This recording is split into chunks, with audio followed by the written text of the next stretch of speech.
Nous l'avons déjà vu lorsque nous avons étudié la christianisation de l'Occident, le Moyen-Âge est une période de l'histoire qui dure environ 1000 ans.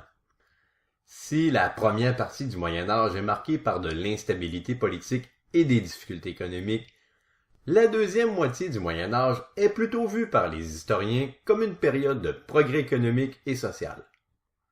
Déjà, au XIe siècle, la production agricole est en augmentation, ce qui améliore grandement les conditions de vie en Europe et stimule la forte croissance démographique que le continent va connaître.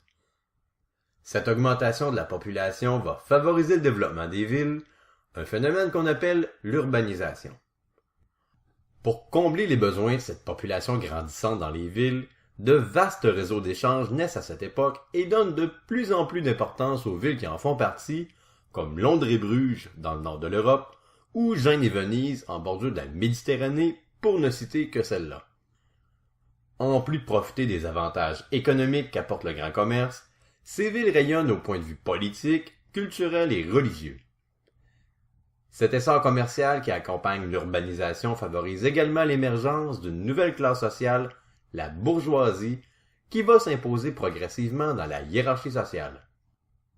Dans cette capsule, nous étudierons plus en détail des faits relatifs à cet essor commercial et urbain à partir du XIe siècle en plein cœur du Moyen Âge.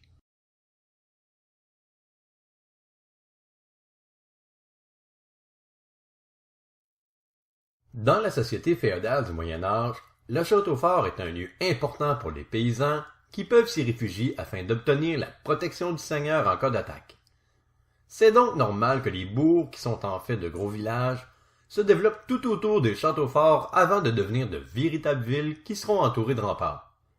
Les seigneurs, qui tirent d'abord leur revenu des impôts qu'ils perçoivent sur les activités agricoles des paysans, voient alors une nouvelle occasion d'aller chercher des redevances en encourageant les activités artisanales et marchandes sur les terres qui leur appartiennent.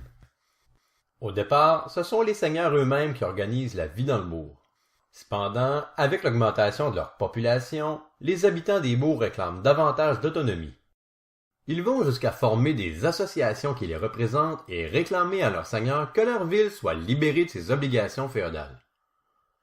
Bien qu'ils soient parfois réticents à accorder aux villes leur autonomie, les seigneurs libèrent tout de même peu à peu les villes en leur octroyant une charte en échange d'une compensation en argent. À partir du moment où elles ont obtenu cette charte, ce sont les communes qui deviennent responsables de l'administration de la ville et elles ne sont plus liées aux seigneurs. Dans le bourg, le commerce artisanal local devient de plus en plus organisé au fur et à mesure qu'il prend de l'importance.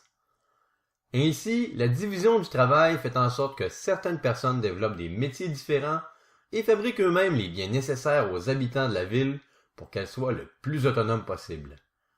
En ville, les artisans qui y travaillent tiennent des ateliers-boutiques où ils fabriquent et vendent le fruit de leur travail à des marchands, ou encore ils se rendent d'eux-mêmes au marché du bourg où ils peuvent échanger leurs biens contre des produits agricoles. Cette augmentation de la production artisanale amène aussi un nouveau besoin qui est celui d'encadrer tous les travailleurs qui exercent le même métier. C'est pourquoi les corporations sont mises sur pied. Ces corporations sont en fait des institutions qui ont pour principale fonction de fixer les salaires et de réglementer l'accès au métier.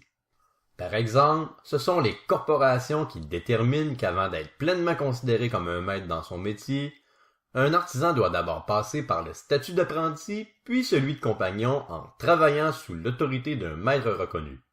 C'est seulement après avoir réalisé un chef-d'œuvre que le compagnon pourra enfin jouir des pleins droits du maître et faire partie à part entière de la corporation.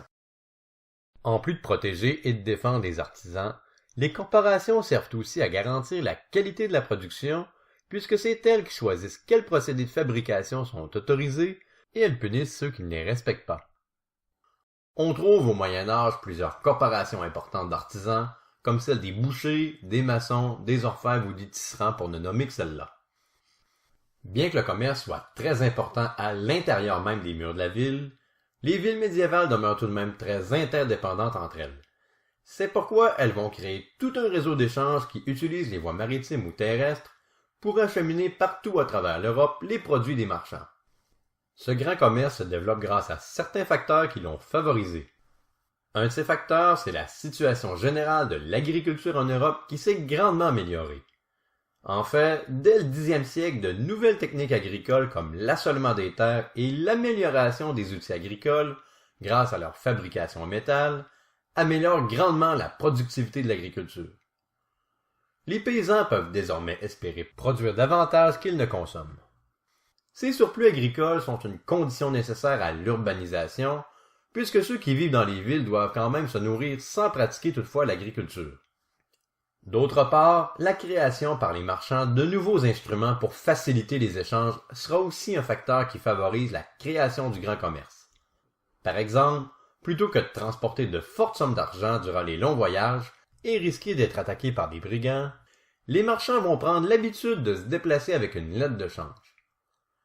Il s'agit en fait d'un document écrit que le marchand transporte avec lui et qu'il peut échanger dans un bureau de change contre la somme d'argent qui est inscrite dessus. La lettre de change est en quelque sorte l'ancêtre du chèque qu'on utilise encore parfois pour faire des paiements. Un autre facteur qui va favoriser le grand commerce, c'est la tenue des croisades. Ainsi, en rapportant sur leurs bateaux des guerriers de retour de ces expéditions militaires religieuses, des marchands en profitent aussi pour s'enrichir en rapportant avec eux des produits luxueux en provenance de l'Orient, comme des épices ou des métaux précieux. Ces marchands rendent incontournables pour le grand commerce des villes italiennes comme Gênes ou Venise, puisqu'elles sont situées en bordure de la Méditerranée et servent alors d'intermédiaire entre l'Orient et l'Occident. Le grand commerce est aussi présent au nord de l'Europe. Dans cette région, les villes marchandes sont situées près de la mer du Nord ou de la mer Baltique. Ces villes vont se spécialiser dans le commerce du drap ou celui de la laine. Pour relier les villes marchandes du nord de l'Europe avec les villes italiennes, les marchands vont développer un réseau de villes qui accueillent des foires commerciales. Celles-ci sont en fait un lieu d'échange important pour le grand commerce qui sera facilité par la création de Hanse. Celles-ci sont en fait des institutions qui regroupent des marchands de plusieurs villes et qui se chargent notamment de fixer les prix ainsi que d'organiser le transport en caravane des marchandises d'une ville à l'autre.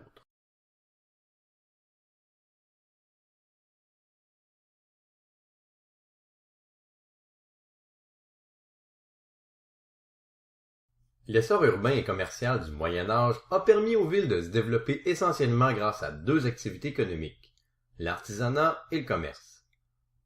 C'est dans ce contexte qu'une nouvelle classe sociale, la bourgeoisie, peut faire son ascension.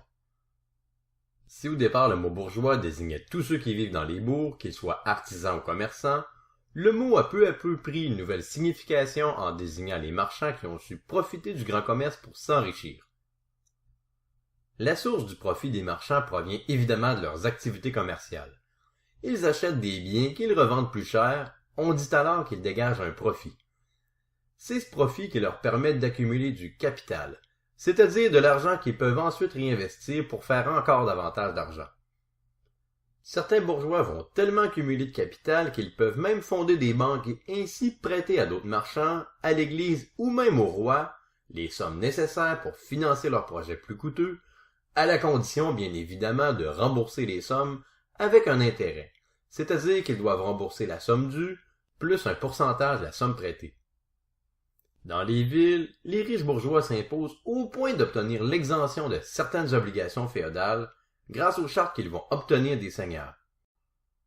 En plus d'être influents au niveau économique, les bourgeois vont faire partie des plus importantes institutions de la commune en devenant maires ou échevins.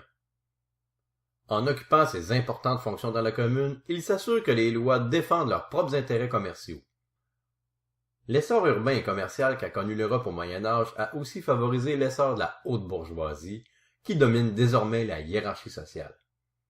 Alors que les seigneurs ont vu leur influence diminuer, le peuple qui constitue la majorité de la population urbaine continue toutefois de vivre modestement en occupant des postes d'ouvriers ou d'apprentis.